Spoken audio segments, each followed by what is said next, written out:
কষ্টকর বিষয়গুলো স্মরণ করা ভালো না।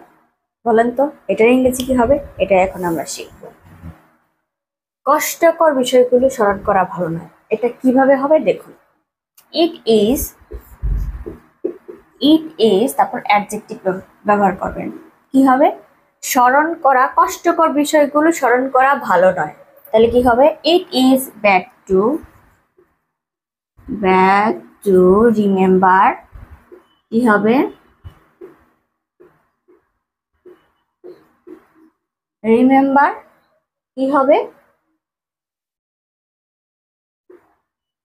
Painful things.